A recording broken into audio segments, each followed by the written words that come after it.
Hello guys, na-stranded kami dito kasi nasira yung sasakyan namin. Ayan sila oh. Habang ako nag-aayos sila. Dito kami nakahanap ng tubig kasi nag-overheat yung sasakyan.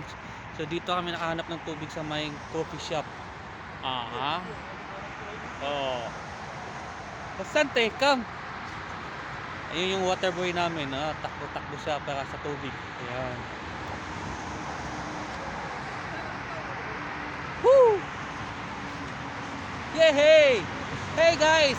What are you doing there? Oh! So cold today, guys. Very cold. Ayan. Ayan si Basanta. Si Bim. Ayan. Alas 3 na po na madiling araw ngayon. Kaso, nag-overheat. Nag-overheat yung sasakyan namin.